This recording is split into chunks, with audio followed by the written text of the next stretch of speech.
Voilà, donc nous venons de terminer donc, la rencontre avec le cadre unitaire des syndicats de transport routier. Rencontre qui a duré plus de 5 heures de temps d'horloge. Et ce que je voudrais dire, c'est que d'abord je me réjouis de cette rencontre avec vraiment un esprit de dépassement manifesté par les acteurs du transport. Nous avons échangé sur tous les points relativement donc à la plateforme et ils nous ont vraiment demandé d'attendre donc le retour au niveau de la base pour échanger avec la base et prendre la décision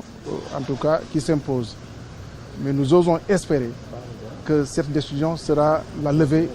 du mot d'ordre de grève certainement aujourd'hui. Nous l'espérons vivement parce que en tout cas c'est l'appel que nous avons lancé à leur endroit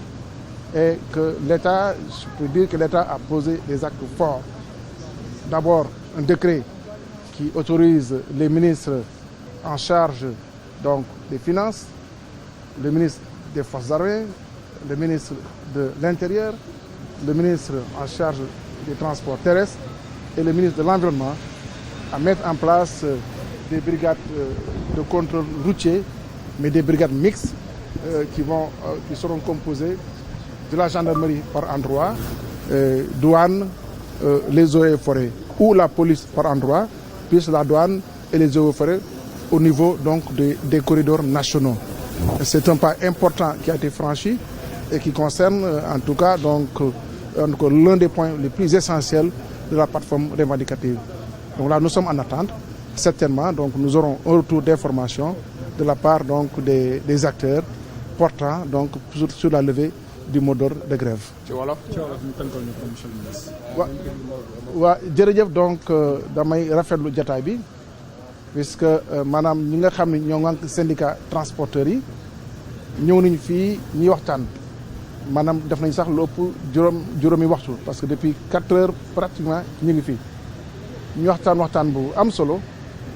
te may saluer maanaam seen esprit d'équipe avec seen esprit de dépassement parce que wane nañ ni disponibilité et que mbirum dëkk bi moo leen ñor waxtaan nañu point yëpp te point bu ci gën a am solo boo xam ne jël nañ ci dogal mooy surtout le contrôle routier. Président de la République dafa jël benn décret boo xam ne day autoriser les ministres bi nga xam ne moo yore wàllum budget ak finance ministre bi nga xam ne moo yore forces armées di nekk kilifa gendarmerie ministre de l'intérieur bi nga xam ne mooy kilifa police ministre de l'environnement bi nga xam ni moom moo yore eaux et forêt donc ak man mi nga xam ne maa yore les infrastructures de transport terrestre pour ñu def benn arrêté boo xam ni arrêté day fixer ay points de contrôle ci lu ñuy wax les corridors nationaux donc chaque corridor bu ci nekk du romb 3 points de contrôle mu nekk nag jéego bu am solo te ci lu ñu gis